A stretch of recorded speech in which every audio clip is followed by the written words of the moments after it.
राधे कृष्णा। श्रीमद् भगवत गीता अध्याय 14 प्रकृति के 3 गुण। भगवान ने कहा, अब मैं तुमसे समस्त ज्ञानों में सर्वश्रेष्ठ इस परम ज्ञान को पुनः कहूँगा, जिसे जान लेने पर समस्त मुनियों ने परम सिद्धि प्राप्त की है। इस ज्ञान में स्थिर होकर मनुष्य मेरी जैसी दिव्य प्रकृति को प्राप्त कर सकता है। इस प्रकार स्थित हो जाने पर वह ना तो सृष्टि के समय उत्पन्न होता है और न प्रलय के समय विचलित होता है।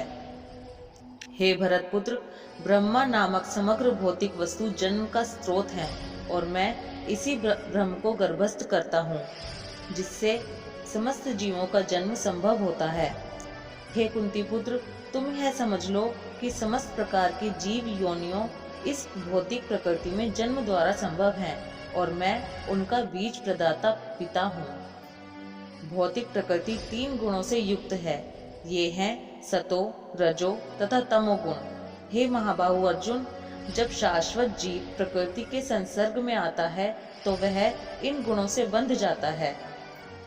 हे निष्पाप, सतोगुण अन्य गुणों की अपेक्षा अधिक शुद्ध होने के कारण प्रकाश प्रदान करने वाला और मनुष्यों को सारे पाप कर्मों से मुक्त करने वाला है। जो लोग इस गुण में स्थित होते हैं वे सुख तथा ज्ञान के भाव से बंध जाते हैं। हे कुंती पुत्र, रजोगुण की उत्पत्ति असीम आकांक्षाओं तथा तृष्णाओं से होती है और इसी कारण यह देहधारी जीव सकाम कर्मों से बंध जाता है। हे भरत पुत्र, तुम जान लो कि अज्ञान से उत्पन्न तमोगुण समस्त देहधारी जीवों का मोह है। इस गुण के प्रतिफल पागलपन, आलस तथा नींद है, जो बद्धजीवी को बांधते हैं। हे भरत पुत्र, सतोगुण मनुष्य को सुख से बांधता है, रजोगुण सकाम कर्म से बांधता है और तमोगुण मनुष्य के ज्ञान को ढक कर उसे पागलपन से बांधता है। हे भरत पुत्र, कभी कभी सतोगुण, रजोगुण तथा तमोगुण को परास्त करके प्रधान बन जाता है, तो कभी रजोगुण सतो तथा तमोगुण को परास्त कर देता है और कभी ऐसा होता है कि तमोगुण सतो तथा रजोगुण को परास्त कर देता है। इस प्रकार श्रेष्ठता के लिए निरंतर स्पर्धा चलती रहती है।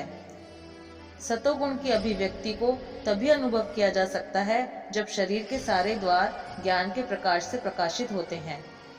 हे भरतवंशियों में प्रमुख, जब रजोगुण में वृद्धि हो जाती है तो अत्यधिक आसक्ति, सकाम कर्म, गहन उद्यम तथा अनियंत्रित इच्छा एवं लालसा के लक्षण प्रकट होते हैं। जब तमोगुण में वृद्धि हो जाती है तो हे कुरुपुत्र, अंधेरा, जड़ता, प्रमत्तता तथा मोह का प्राकट्य होता है। जब कोई सतोगुण में मरता है तो उसे महर्षियों के विशुद्ध उच्चतर लोकों की प्राप्ति होती है। जब कोई रजोगुण में मरता है तो वह सकाम कर्मियों के बीच में जन्म ग्रहण करता है और जब कोई तमोगुण में मरता है तो वह पशु योनि में जन्म धारण करता है। पुण्य कर्म का फल शुद्ध होता है और सात्विक कहलाता है, लेकिन रजोगुण में संपन्न कर्म का फल दुख होता है और तमोगुण में किए गए कर्म मूर्खता में प्रतिफलित होते हैं। सतोगुण से वास्तविक ज्ञान उत्पन्न होता है, रजोगुण से लोभ उत्पन्न होता है और तमोगुण से अज्ञान, प्रमाद और मोह उत्पन्न होते हैं। सतोगुणी व्यक्ति क्रमशः उच्च लोकों को ऊपर जाते हैं, रजोगुणी इसी पृथ्वी लोक में रह जाते हैं और जो अत्यंत ग्रहित तमोगुण में स्थित हैं वे नीचे नरक लोकों को जाते हैं। जब कोई यह अच्छी तरह जान लेता है कि समस्त कार्यों में प्रकृति के 3 गुणों के अतिरिक्त अन्य कोई कर्ता नहीं है और जब वह परमेश्वर को जान लेता है जो इन तीनों गुणों से परे है, तो वह मेरे दिव्य स्वभाव को प्राप्त होता है। जब देहधारी जीव भौतिक शरीर से संबद्ध इन तीनों गुणों को लांघने में समर्थ होता है तो वह जन्म, मृत्यु, बुढ़ापा तथा उनके कष्टों से मुक्त हो सकता है और इसी जीवन में अमृत का भोग कर सकता है। अर्जुन ने पूछा, हे भगवान, जो इन तीनों गुणों से परे है वह किन लक्षणों के द्वारा जाना जाता है, उसका आचरण कैसा होता है और वह प्रकृति के गुणों को किस प्रकार लांघता है? भगवान ने कहा, हे पांडुपुत्र, जो प्रकाश, आसक्ति तथा मोह के उपस्थित होने पर ना तो उनसे घृणा करता है और न लुप्त हो जाने पर उनकी इच्छा करता है, जो भौतिक गुणों की इन समस्त प्रतिक्रियाओं से निश्चल तथा अविचलित रहता है, और यह जानकर कि केवल गुण ही क्रियाशील हैं, उदासीन तथा दिव्य बना रहता है।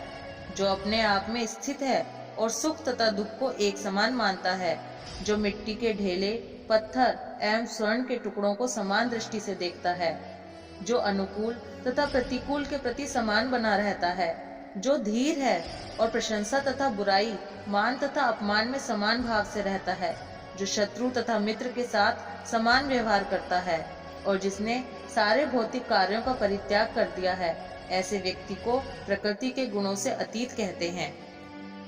जो समस्त परिस्थितियों में अविचलित भाव से पूर्ण भक्ति में प्रवृत्त होता है, वह तुरंत ही प्रकृति के गुणों को लांघ जाता है और इस प्रकार ब्रह्म के स्तर तक पहुंच जाता है। और मैं ही उस निराकार ब्रह्म का आश्रय हूँ, जो अमर्त्य, अविनाशी तथा शाश्वत है और चरम सुख का स्वाभाविक पद है। इस प्रकार श्रीमद् भगवद गीता के 14वें अध्याय प्रकृति के 3 गुण का भक्ति वेदांत तात्पर्य पूर्ण हुआ। राधे कृष्णा।